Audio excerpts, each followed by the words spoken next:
तो दोस्तों आज भारत के लिए एक बहुत ही बड़ी और अच्छी खुशखबरी निकल के सामने आई है, क्योंकि कल तक जो यूरोप भारत के ऊपर कार्रवाई करने की मांग कर रहा था, आज वही यूरोप भारत के विदेश मंत्री जयशंकर साहब जी के सामने प्रेस कॉन्फ्रेंस करने से बच रहा है और भारत को अपना दोस्त बताता फिर रहा है और भारत को मनाने में लगा हुआ है। दरअसल आप सभी को मैंने कल बताया था कि यूरोप के जो विदेश नीति के प्रमुख हैं, जिनका नाम है जोसेफ बोरेल, वो अचानक से भारत और रूस के ऊपर टिप्पणी करते हुए बोले कि भारत से जो डीजल और इसके अलावा पेट्रोलियम के रिफाइन उत्पाद यूरोप आ रहे हैं, उनसे हमारे द्वारा लगाए गए रशिया के ऊपर प्रतिबंधों का उल्लंघन हो रहा है, क्योंकि भारत यह सारा माल रशिया के कच्चे तेल से बनाकर यूरोप को बेच रहा है, जिससे रशिया को फाइनेंशियली मदद पहुंच रही है और प्रतिबंध भी टूट रहे हैं। और इसको देखते हुए हमें भारत के ऊपर कठोर कार्रवाई करनी चाहिए। अब आप सभी को पता है कि यूरोप के अंदर अभी विदेश मंत्री जयशंकर साहब जी का दौरा चल रहा है और हमारे विदेश मंत्री जयशंकर साहब जी यूरोप के प्रतिनिधियों के साथ कई प्रकार की मीटिंगें भी कर रहे हैं। और जो यूरोप के विदेश नीति के प्रमुख थे जोसेफ बोरेल, उनके साथ भी विदेश मंत्री जयशंकर साहब जी ने मीटिंग करी। परंतु जब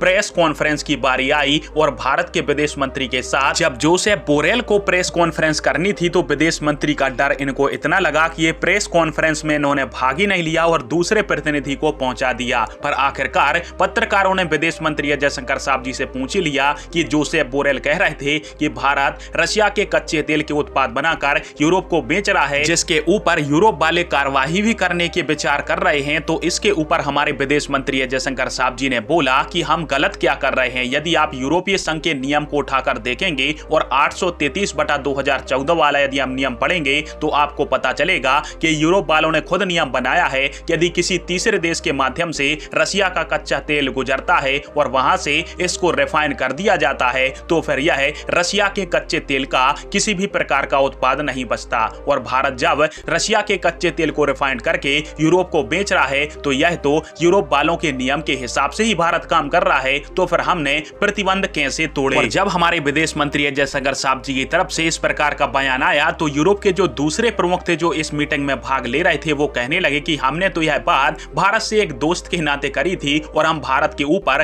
किसी भी प्रकार से उंगली नहीं उठा रहे थे। और इस प्रकार से विदेश मंत्री जयशंकर साहब जी की हाजिर जवाबी के सामने यूरोप वालों ने भी घुटने टेक दिए हैं। बाकी आप सभी को क्या लगता है, और क्या जयशंकर साहब जी अब तक के सबसे बेहतरीन विदेश मंत्री हैं भारत के, हाँ या फिर ना? कमेंट बॉक्स में फिर आप दीजिएगा। वीडियो देखने के लिए धन्यवाद। जय हिंद, वंदे मातरम।